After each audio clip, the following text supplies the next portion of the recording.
other words, I really wish Peter Greenberg was my travel agent. Short of that, his new book is probably our best bet. Peter is the travel editor for NBC's Today Show. He's written several books about his travel experiences. He's a contributing editor to Men's Health and Best Life, and he has a national weekly radio show. He's a very busy man, and we are very delighted that he made it to Atlanta and successfully negotiated not only Hartsfield-Jackson, but apparently the downtown connector in 285 as well. Please join me in welcoming Peter Greenberg.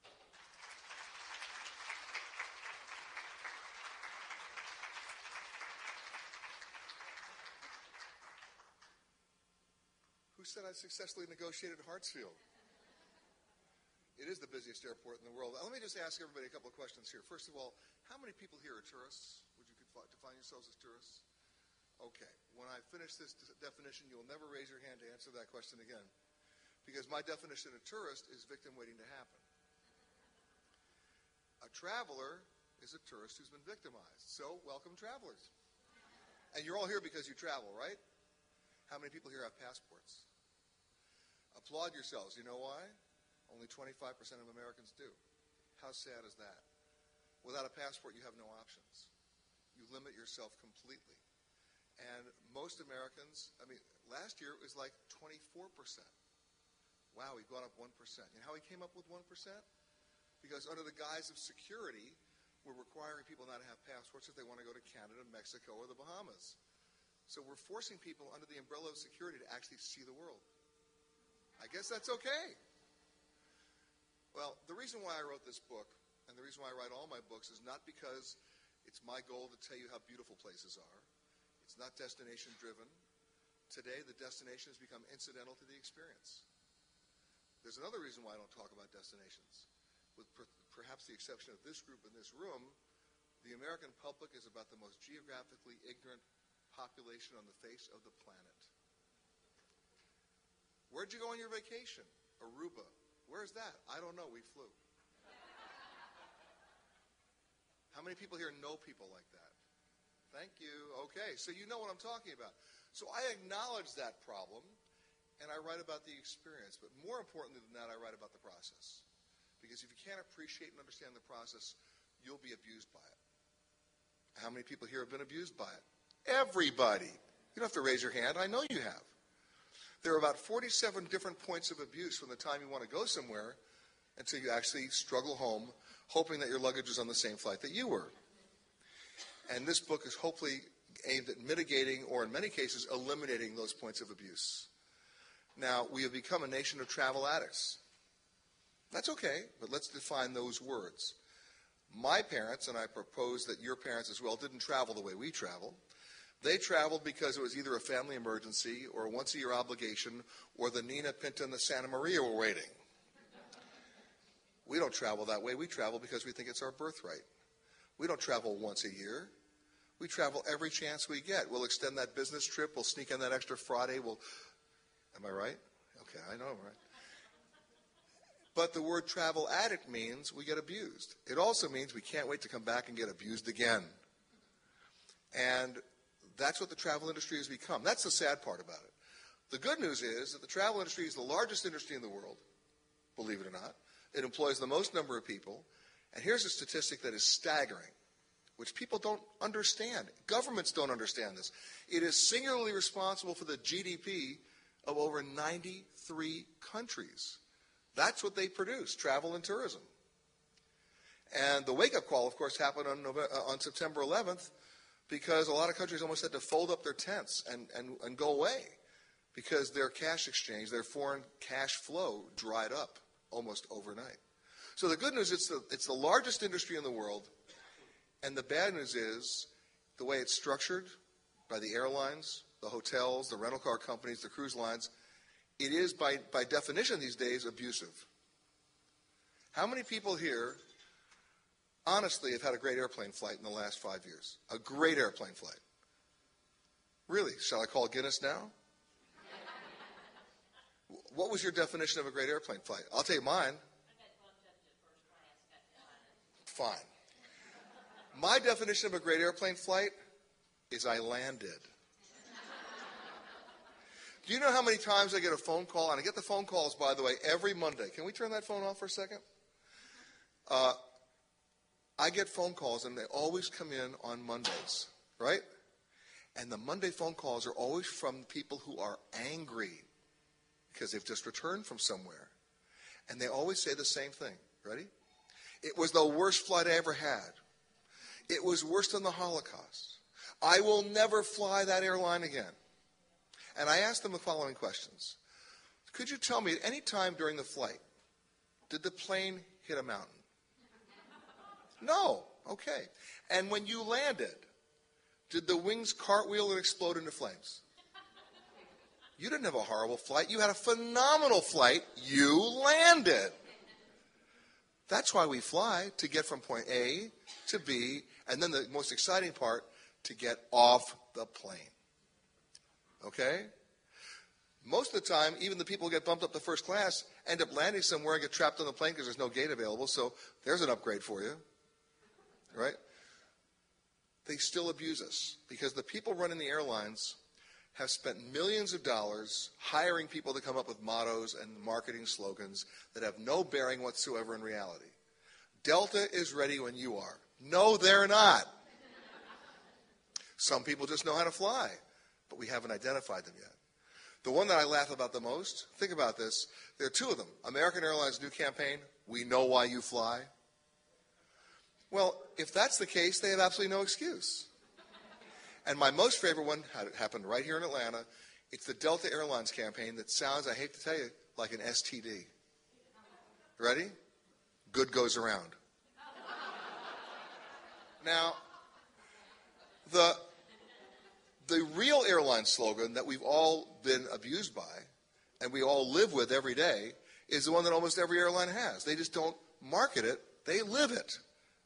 And that's this: we're not happy until you're not happy. We can all relate to that.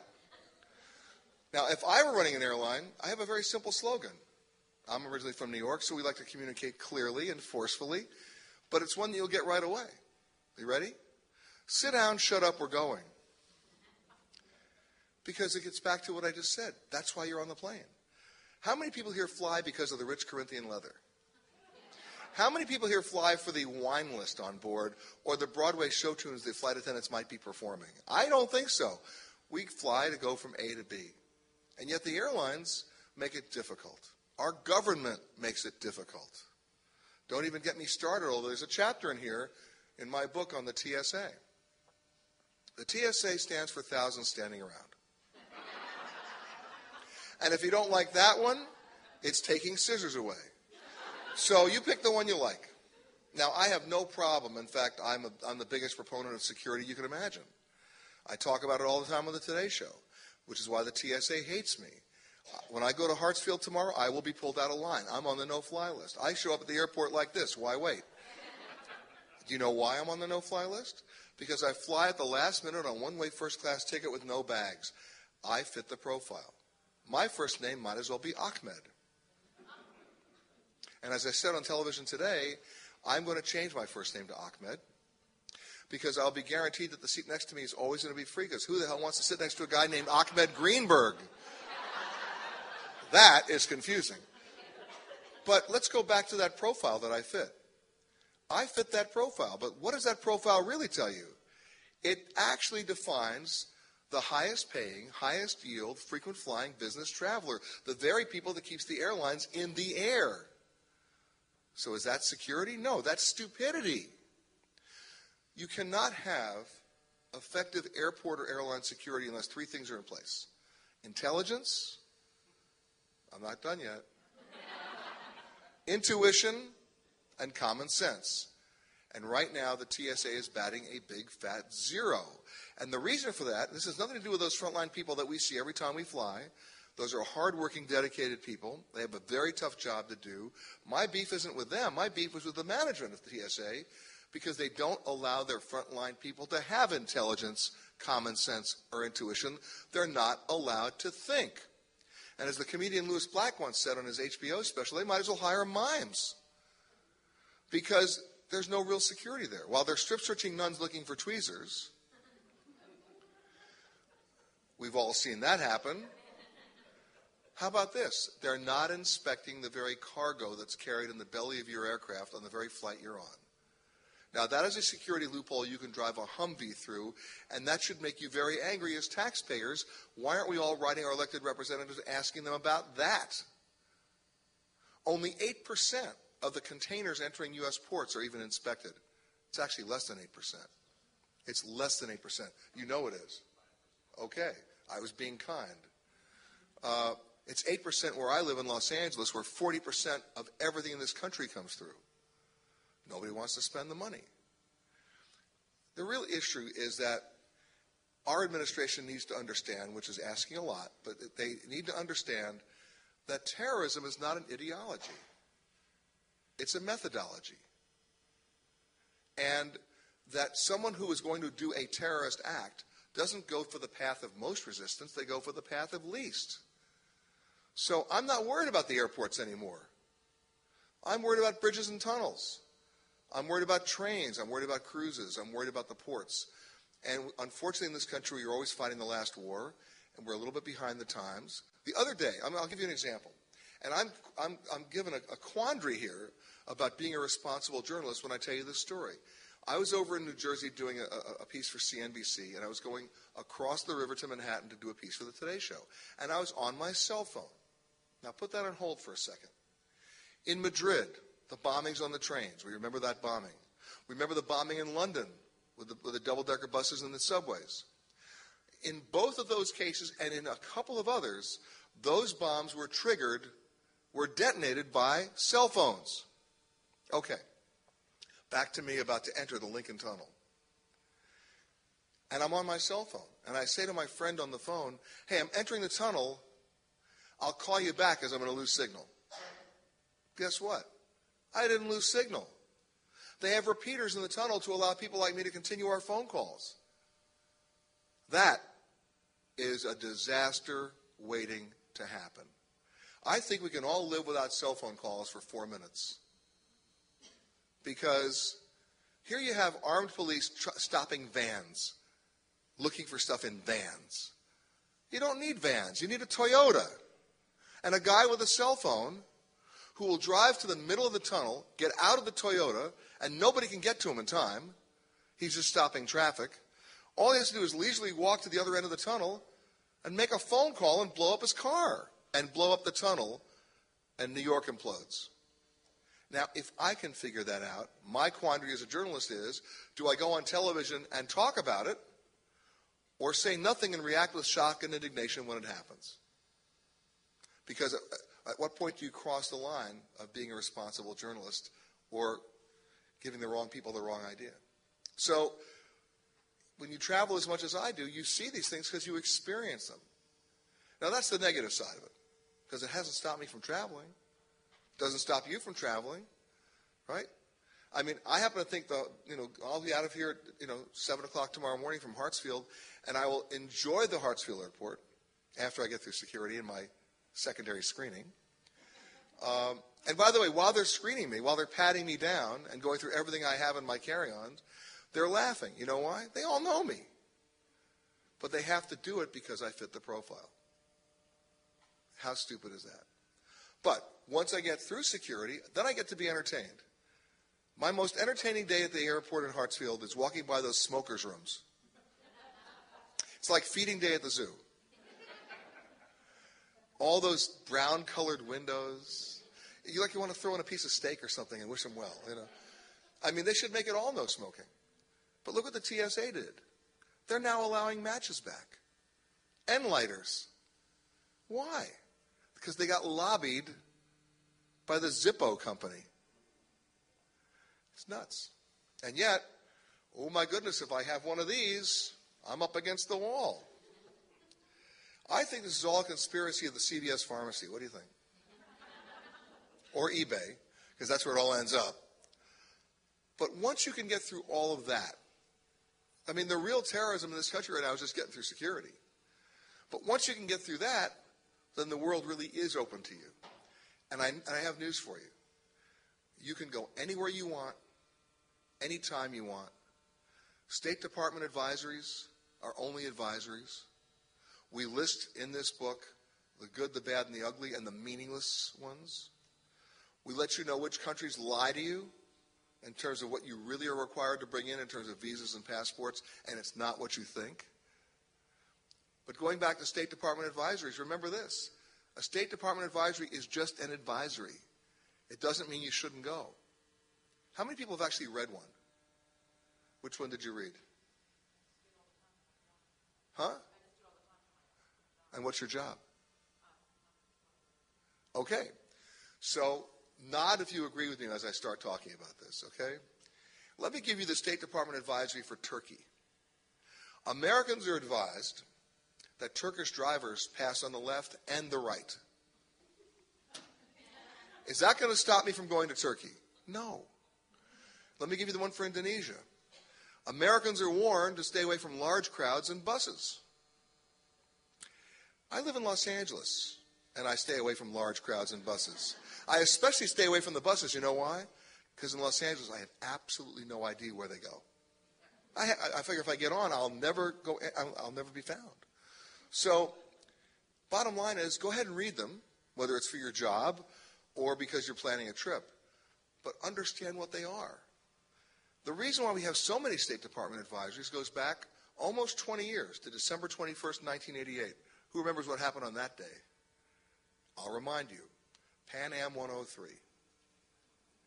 But 5 days before that 747 was blown up over Lockerbie, Scotland, the United States Embassy in Helsinki in Finland received a truly credible piece of information that an American branded airline was going to be blown up over the Christmas holidays out of either Heathrow or Frankfurt. And what did our State Department do with that information? They only alerted other State Department personnel, not the citizens of this country. So there were no government authorities on that plane that day because they were told not to fly it. But what about all the American citizens who died on that plane that day? And so the State Department got caught with their pants down on this one. And as a result, their reaction was, from that moment on, if an American tore a fingernail in Peru, issue an advisory. It was called cover your ass. So, as long as you know that, you can now read these with a certain amount of perspective. So let me ask you this question. Where are the countries in the world that you think are illegal for you as a U.S. citizen to go? Anywhere else? Anywhere else? Anywhere else? I heard Cuba, Libya, and North Korea. Anybody else? Myanmar? Okay, that's 4. All right, let me stop you right there. You're all wrong. Every one of you. Read the law and understand the law. There's a 1963 act called the Trading with the Enemies Act. It's a Treasury Act. It doesn't stop you from traveling to these countries. It forbids you from spending U.S. dollars there. It was designed to stop American businesses from doing business with people we didn't like. As I'm speaking to you tonight, there are over 2,000 American tourists or travelers who are essentially violating the spirit, if not the letter of that law, and they're in Cuba tonight. We're not talking about people who are visiting friends and relatives. We're talking about just people who just wanted to go to Havana. And they went through any one of 5 other countries. And the same is true for any one of those other countries. I can go to North Korea tomorrow and not be in violation. Now, why is it on the books? It's just politics. But people understand the deal. Now, my rule is, forgetting that, where are the places, forgetting what the law says, where are the places that you shouldn't go?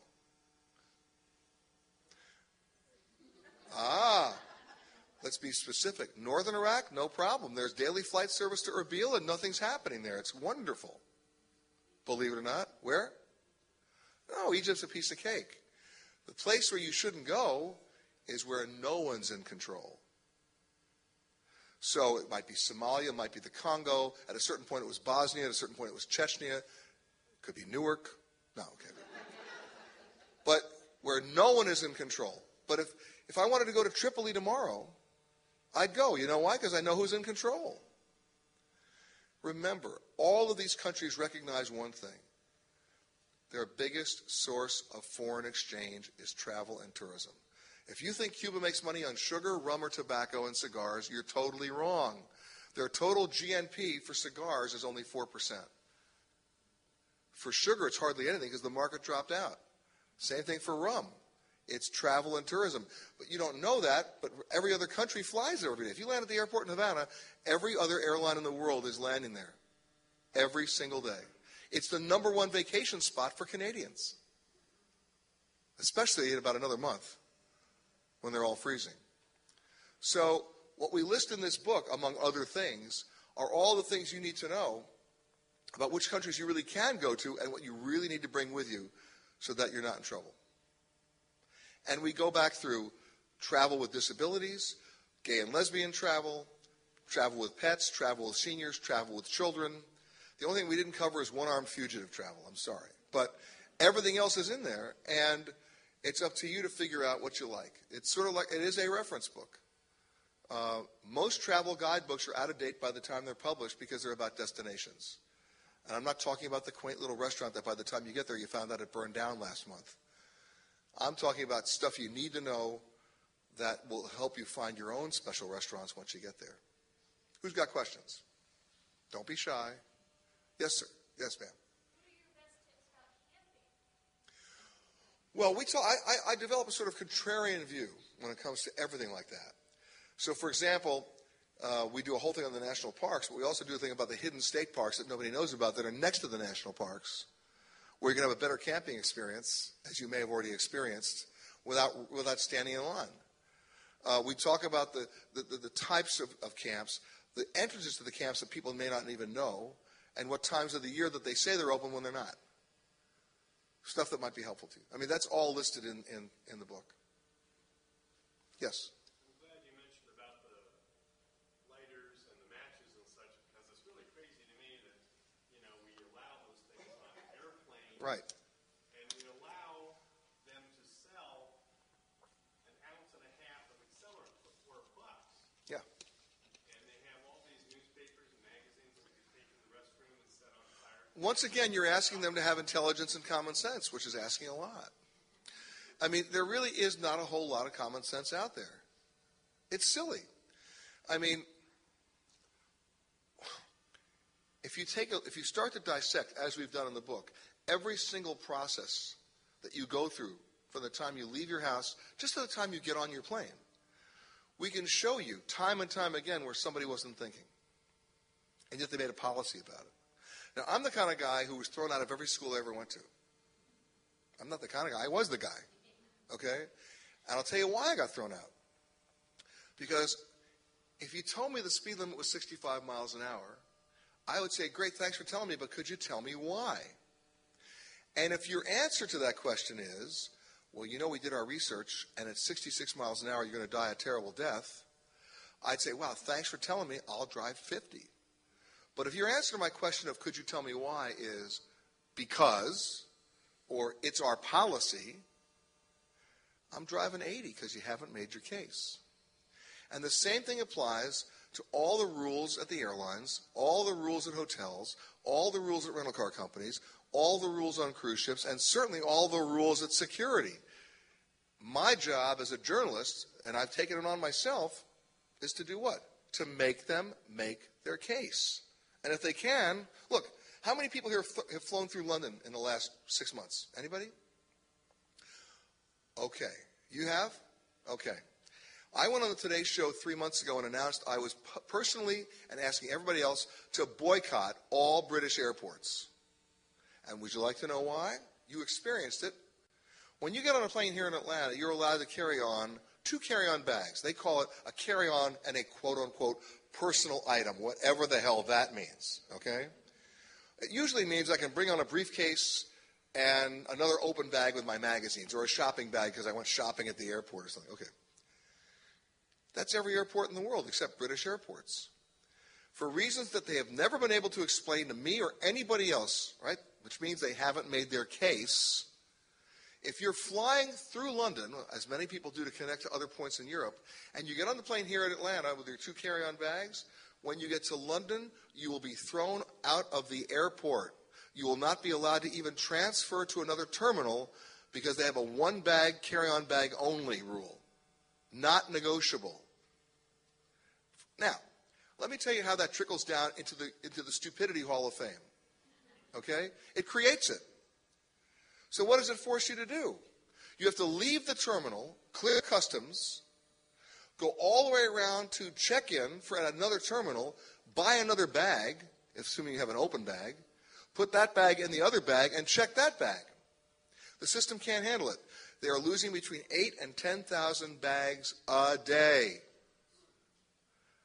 Want to go to London now?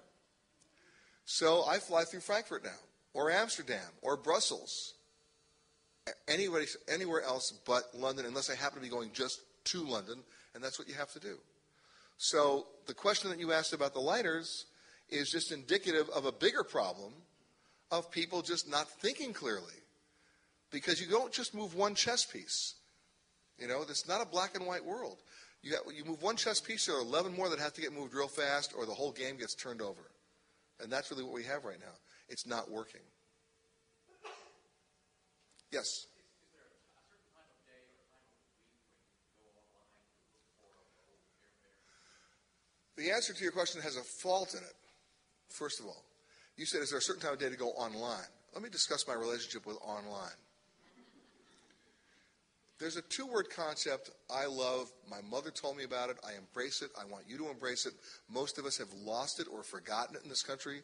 It's called human being. I like talking to one. I like picking up the phone and having a conversation. The internet does not think creatively. The internet thinks linearly. The internet doesn't understand how you can have a conversation with it. Now, if you're only flying on AirTran between Atlanta and Orlando every day at 8 o'clock in the morning for the rest of your life, go on the internet, please. But if you have any kind of a complicated itinerary, or you need to ask a question, or you want to keep your options open, the internet cannot save you. In fact, it can hurt you. Now, am I saying not to use the internet? No, I'm saying not to use the internet first. Go to that human being.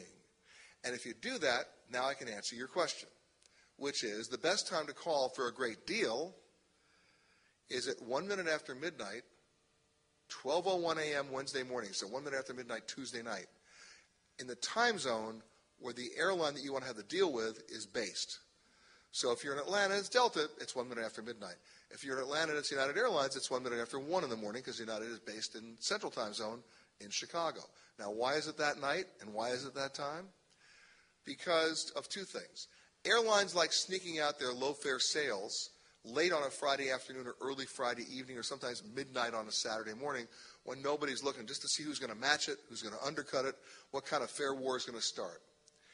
And all that matching and all that undercutting ends by Monday. So the very worst time for you to buy an airline ticket is when you do all your other errands on the weekends. Because you're either a victim or a beneficiary temporarily of an upward or downward movement of that fare. But by Monday, all the matching is stopped. Now, here's the deal. Once you book a flight, once you make a reservation, not pay for it, but once you make a reservation for a flight, you're given 24 hours in which to purchase it, which expires at midnight 24 hours later. So at midnight on Tuesday night, all those people who bought the lowest fares who didn't bother to purchase them, all those fares come flooding back into the airline's computer systems for about 2 hours, and that's when you call a human being and make your reservation. Now, even then, there's a role for online. Because even when you call at 1 minute after midnight on Tuesday night or Wednesday morning and make that reservation, they will still give you 24 hours in which to purchase it, and it's in that 24-hour window that you go surf the web. Because if you can beat that, you jump on it.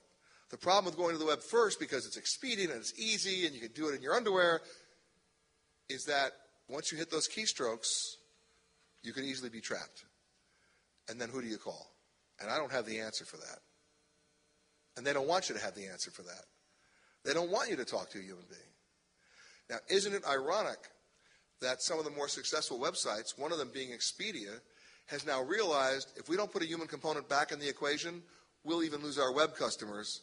So now there's even an opportunity for you to talk to a human being at Expedia. What a concept, huh? Yes?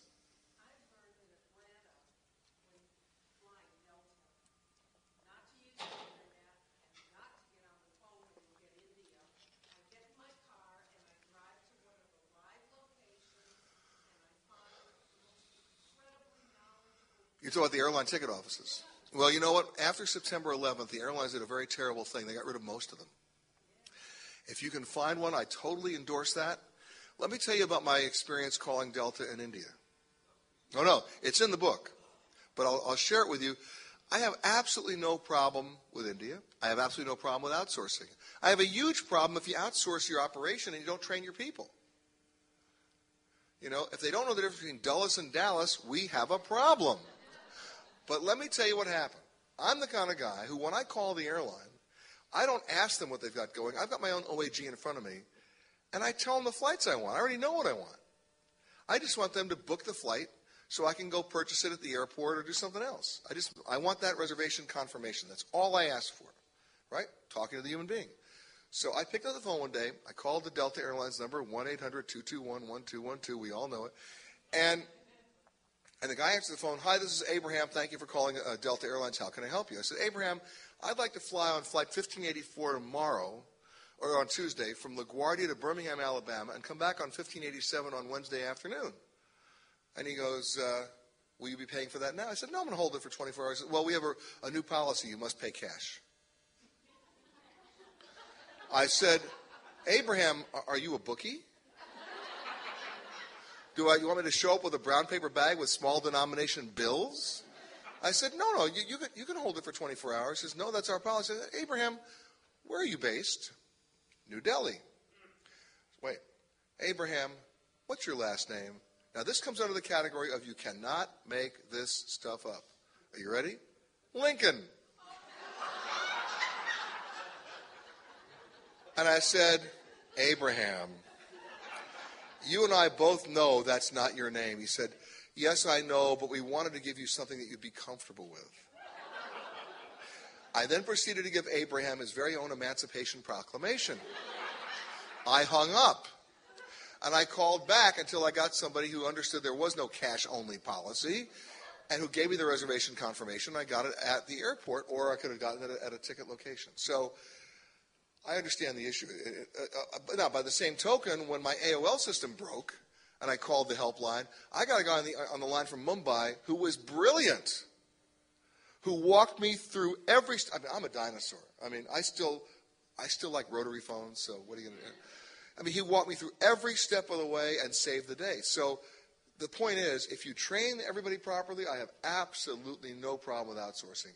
If you're just doing it to cut costs, what are you engendering in passenger ill will and loss of customers? Yes. But there is a cultural problem. There was no. No. If I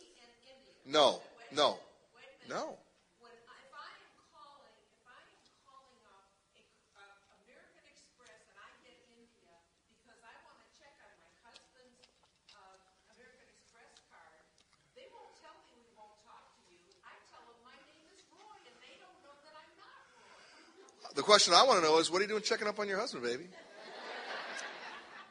Want to tell me? No. Well, somewhere in the Atlanta area, there's one very crafty Roy running around. No, the point is this. That gets back to how you train your people. That's not a cultural thing. It's how you put in policies and allow them to understand, A, the American way of life is that the customer is always right up to a certain point. But my mantra is this, and it's throughout the entire book. Never take a no from somebody who's not empowered to give you a yes in the first place. It's really quite simple. Now, the difficulty happens when you understand the way that most airlines, hotels, and cruise lines and credit card companies are run, because the very first person you get on the phone is only empowered to tell you no.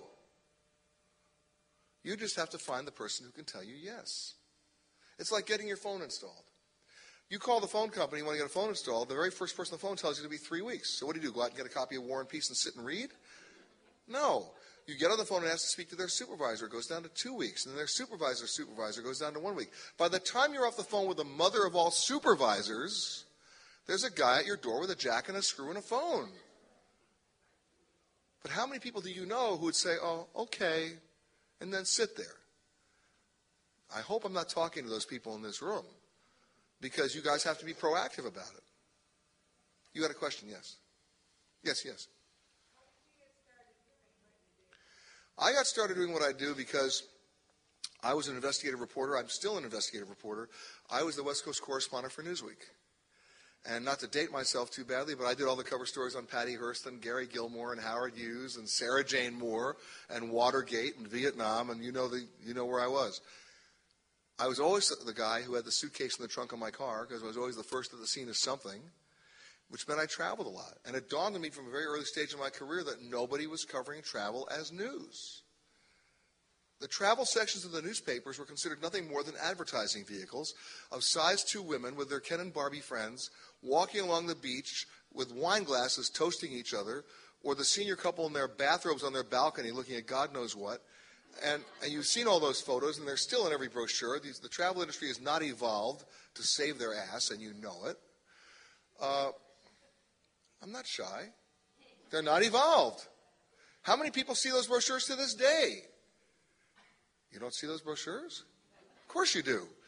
Because they're selling and they're promoting, they're not presenting. And so once I embraced the concept that travel was news, I then had to put my money where my mouth was. And so what I did was I got thoroughly immersed in the process of travel. In those days on the West Coast, we had Delta Airlines, Western Airlines, Continental Airlines, Hughes Air West, PSA, a lot of West Coast-based airlines. So I used my access as a journalist to get thoroughly trained in the cockpits, to get thoroughly trained in the cabins. I did every job at the airline, so I understood the process. I still carry cockpit authority. Did anybody see the CNBC special we did last year on Inside American Airlines? Okay, you notice we shot in the cockpit because I had the authority to do it, because I wanted to show people how the airline worked from the inside. I did the same thing with cruise lines. I'm a Coast Guard captain. And I train 3 times a year in the cruise ship simulators, which are full-scale simulators, by the way, in Rotterdam. So that, not because I have dreams of operating a cruise ship, and not because I think if the pilot and co-pilot order the fish for dinner and it's really bad fish, I'm going to save you, but because I can now walk into the cockpit and have a conversation with them that you probably can't have, but I can learn in the process about what was really going on, and then share it with the audience. So I've done that, and that's what got me started. I started a column, which was the first of its kind in the Chicago Tribune in 1980, called The Savvy Traveler. It was an investigative travel column. It was the first column in a newspaper that named names. It just didn't talk about lovely London and beautiful Bermuda. It talked about which cruise ship was a floating fire trap, and which hotel had the worst crime rate, and which airline had the worst maintenance, as well as which had the best. Stuff you guys want to know. I mean, you really do. And that ended up in about 60 papers. Then I moved it over to MSNBC.com, and then at the time, and this is the crazy part of the story, which is not usually in my bio, I was running dramatic television at Paramount Studios. Anybody remember a show called MacGyver? Okay, well that was my deal. Anybody remember a show called 30-something? Okay, that was me too. So I had the only deal that allowed me on the weekends to travel. But during the week I was there with the networks. And and there was a guy at Paramount who was the head of all syndicated television, shows like Entertainment Tonight, who got hired away to become the executive producer of a show called Good Morning America. And he read my column every Sunday and brought me in as a travel editor for ABC, and I was there for 7 years. And when he retired, I was snapped up by NBC, and I've been there for the last 12 years. That's how I did it. Yes, sir. I have to tell you that the travel section of the newspapers have actually gotten better, because the people who are writing for them are not escaped librarians looking for a free cruise. With all due respect to librarians. I felt that coming my way. But you know what I'm saying. They have a whole background in hard news reporting. They know how to ask the right questions. I mean, the New York Times has a medical editor who's actually a doctor. Gee, what a concept. He knows the questions to ask. The same thing happens in travel now. So I happen to think for a long time the New York Times had a terrible travel section, because every week was the same story about what's happening in Florence. You know, the biggest problem about travel sections is that they are still driven to a certain extent by what we call an editorial calendar about what the advertisers want to do seasonally. I would argue there are no such thing as seasons anymore when it comes to travel.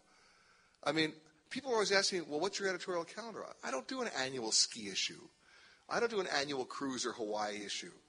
And I'm convinced that the people who do that are the people who are the same people who think that they have a list. I do a segment on the Today Show now called Not on Your List. And I'll explain what that means. Somebody will say to me, oh, where'd you just come back from? Which you can always ask me because you know you're going to get an answer, right? And I said, well, I just come back from Greenland. Oh, I don't want to go there. It's not on my list. Really? Who publishes your list? Do you get up early in the morning and synchronize your list? The only list you should have are all the places you've never been. The problem is, I'll tell you what's on that list. France, Italy, and Spain. You know why? Because you're all failed art history majors. And you figured, well, I studied that painting in college. I better go see it at least once. Come on, Murray, let's go see the Mona Lisa. So the point is, the newspapers have to get out of that list phase in order to become real news reporters when it comes to travel and look at the travel section as a bona fide news section.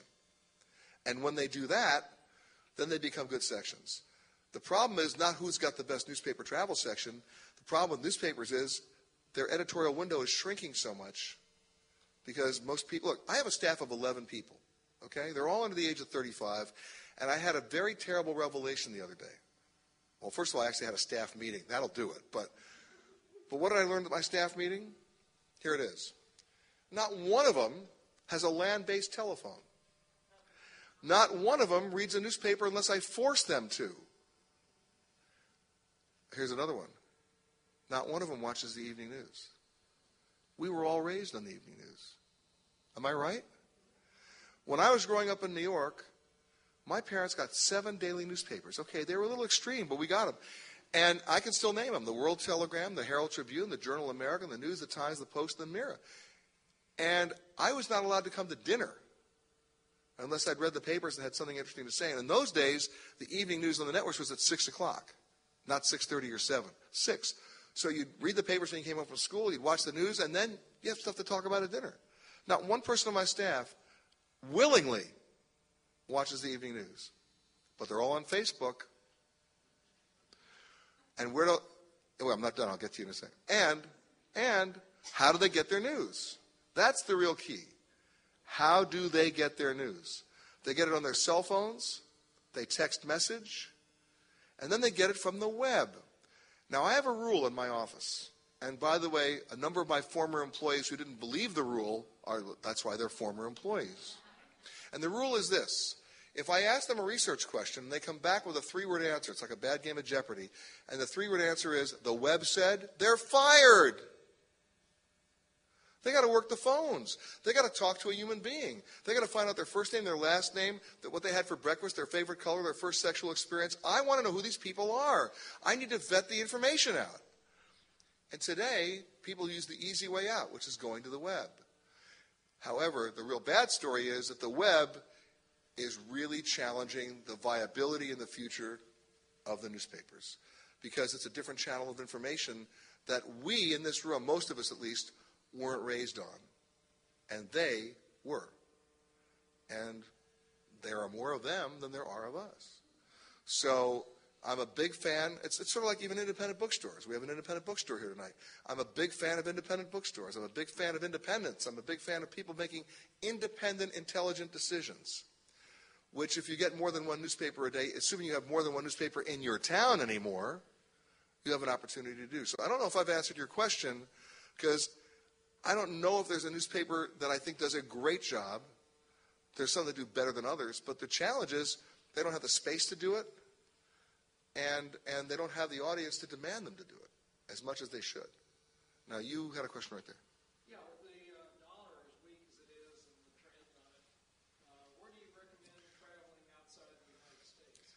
There are still some great bargains out there. I mean, whoever thought in a million years that the Canadian dollar would be worth more than the U.S. dollar? Whoa! I'd say Argentina. Argentina is a huge bargain.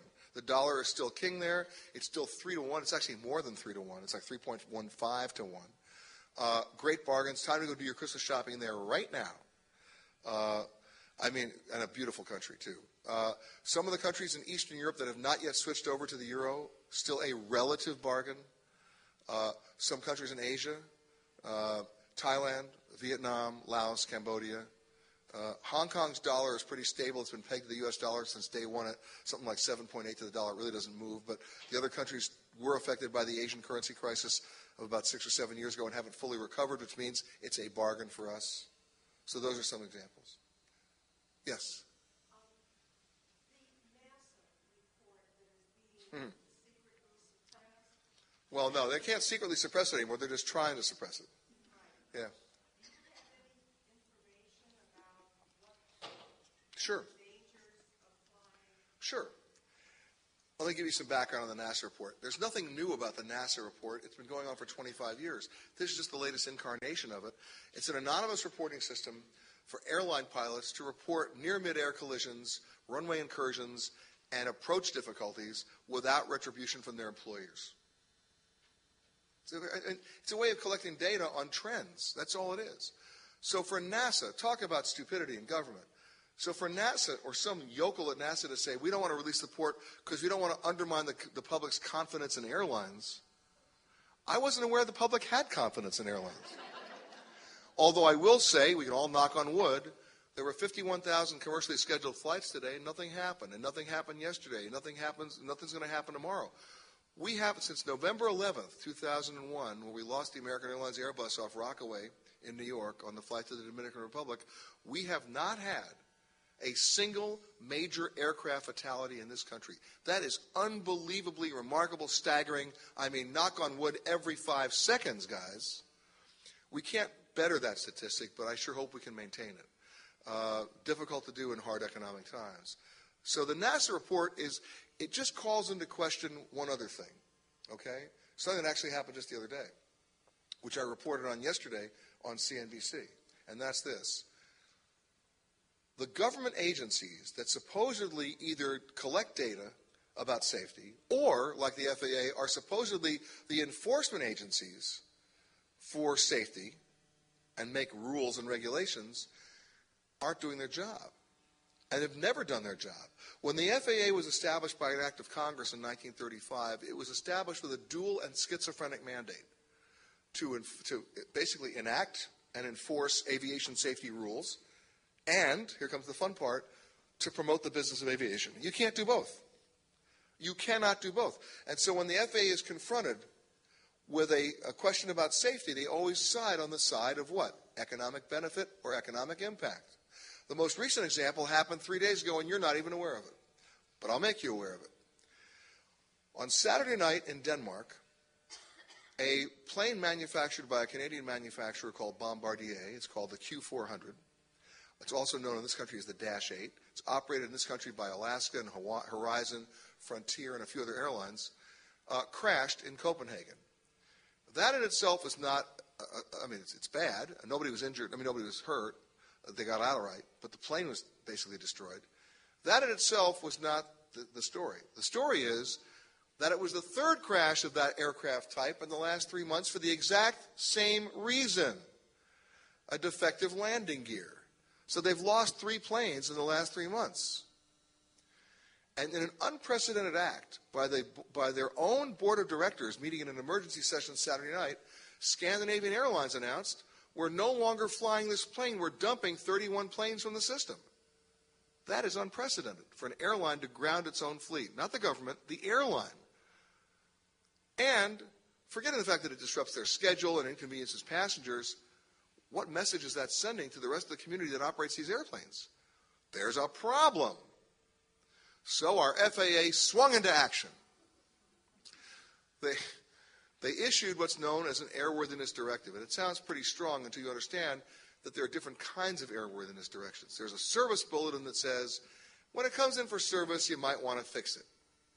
There's a modified airworthiness direction, and then there's an airworthiness directive, and then there's a severe airworthiness directive, which many of you may remember from the days of the DC-10. The only time a plane in our recent memory was literally as a fleet grounded in this country.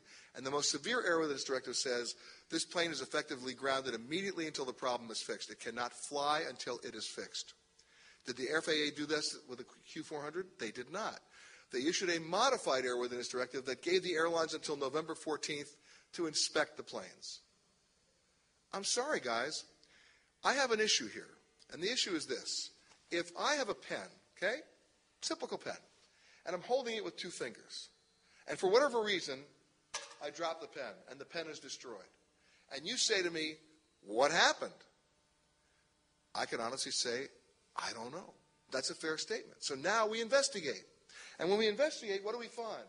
That I never should have held the pen with 2 fingers. I should have held it with 3. Now, is there a third finger available? Gee, there is. Can I implement that change? Yes, I can.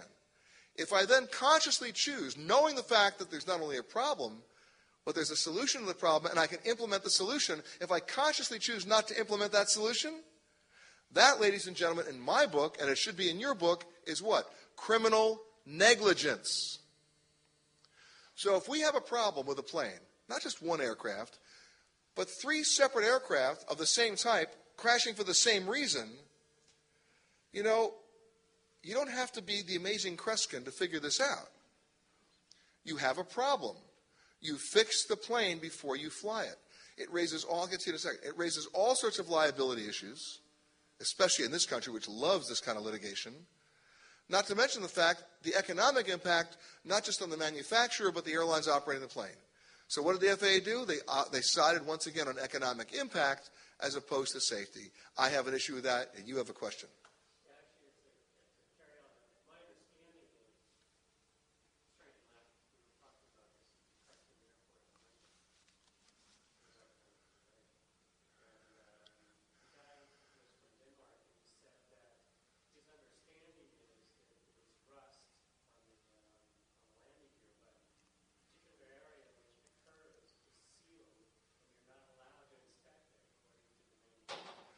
Right, and the manufacturer is not Bombardier of the landing gear. The manufacturer is B.F. Goodrich.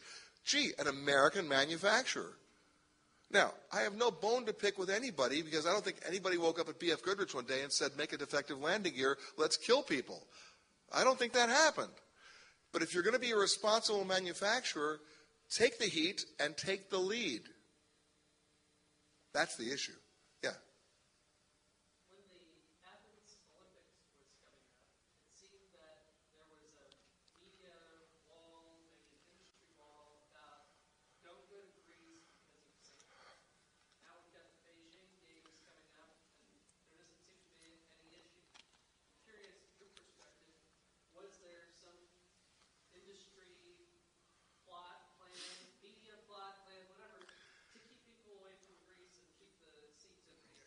No, there was no conspiracy there, but there was some history there.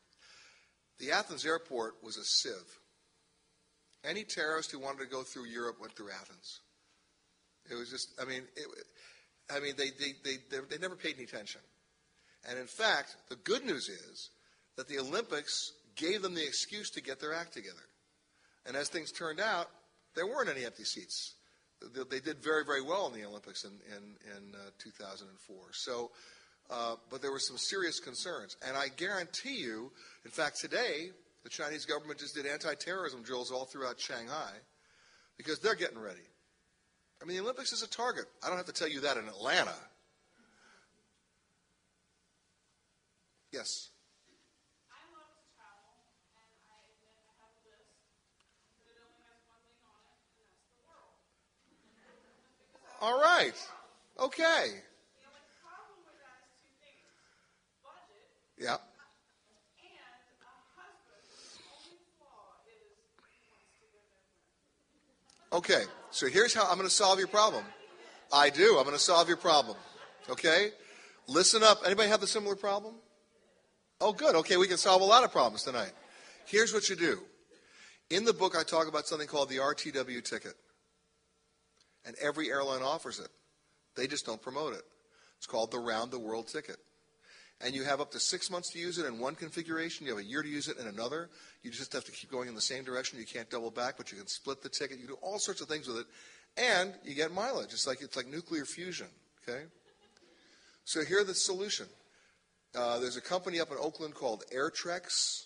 It's AIRTREKS, and you can get them online and then call them, right? Get the phone number online and then call them. And they sell these tickets in all sorts of different versions. There are also some airlines that offer their own special passes. Cathay Pacific has an all-Asia pass for $1,000 that gives you up to 17 cities in Asia for $1,000. Malaysian Airlines has one too. And seasonally they have one in Australia and also in South America. So that's a solution for budget. The solution for your husband? Heavy sedation. He doesn't mind flying. He just really, I travel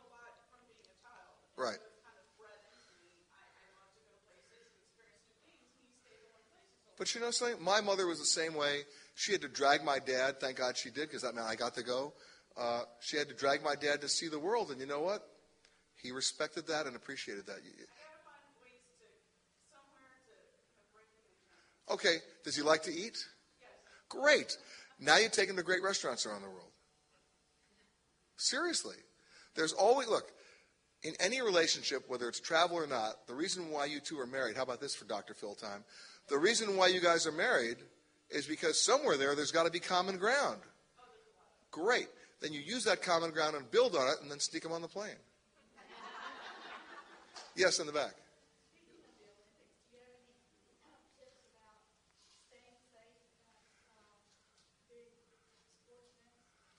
Well, like a Falcons game?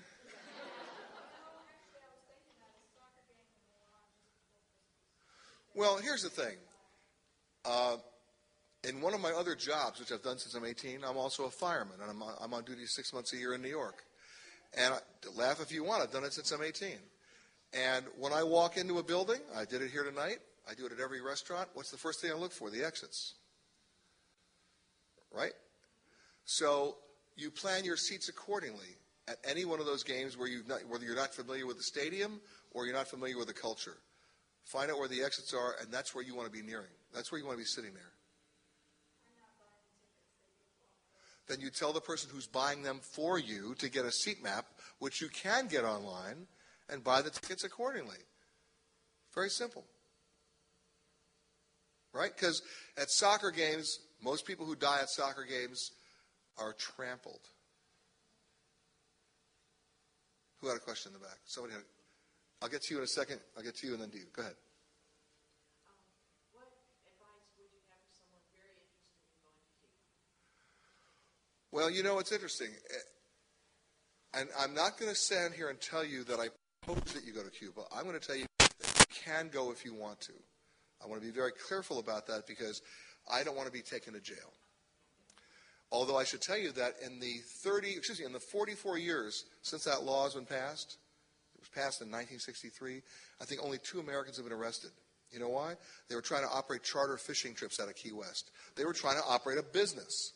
But if you're just going as an individual traveler, you can go through any one of 5 countries, the Bahamas, the Cayman Islands, Mexico, Jamaica, or Canada.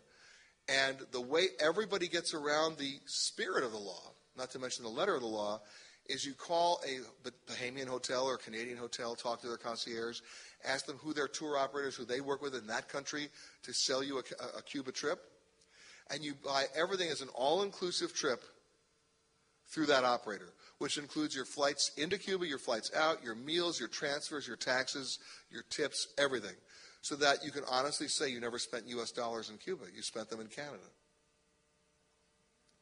That's how everybody gets around the law. Now, if you're going down there because you want to buy cigars or something distinctly Cuban, keep in mind that the U.S. Customs officers, when you clear this country, when you come back, they've seen everything. Okay? And by the way, they know how many Americans are in Cuba. They've made a conscious choice not to enforce that law, because to enforce that law would be to acknowledge how many Americans are there. I mean, that's the rule. So don't call attention to yourself. Don't spend a lot of money there. And if you want to bring back something, please don't leave the labels on the cigars. But I'm not telling you to go. I'm telling you how other people go. Are we clear on that? You had a question first right there. And then I'll get to you in a second. Yes. I think your other book might have mentioned it, but I'm wondering if you could refresh my memory on what your recommendation is to find out where the aircraft came from. Oh, sure. Okay. This is a common mistake that everybody makes. And let's start out with this basic concept. Airport signage lies. Airport signs haven't told the truth since 1947. If the airlines were in the shipping business, the Titanic would still be showing as on time. So if you want to find out, which is a legitimate question before you leave home or office and you're going to Hartsfield, is my plane on time? And you call the airline and you ask that seemingly legitimate, honest question, is my flight on time? They will always say yes, because they're interpreting your question to mean, is it scheduled to leave on time? Well, how meaningless is that? So you have to go one step beyond that. And when I tell you to do this, you're going to look at me like, what? Are you nuts? No, it works. I have a flight tomorrow that's going to go from Atlanta to Dallas and then on to L.A. So before I leave the hotel, I'm going to call the airline and say, I'll make up the number. I'm on flight 319, okay? Could you do me a favor and tell me the aircraft number assigned to flight 319? Oh, it's aircraft number 605? Great. Where is aircraft 605? It's in Belize. I have no reason to go to the airport, at least not for that flight. I'm not leaving. Unless, of course, I'm on a Delta flight tomorrow and they can wheel one out of the hangar because they happen to be based here. But that's what you need to do. And then when you get to the airport, you only look at the departure signs for one reason and one reason alone, to look at the gate you're supposed to leave from. Period. End of looking at the sign. Now immediately go to the arrivals board because that's what will tell you the truth. It'll tell you what's arriving at that gate. And if nothing's arriving at that gate till next Tuesday, why go all the way out to that gate to be disappointed? You have the luxury of being disappointed right there at the counter. Wow.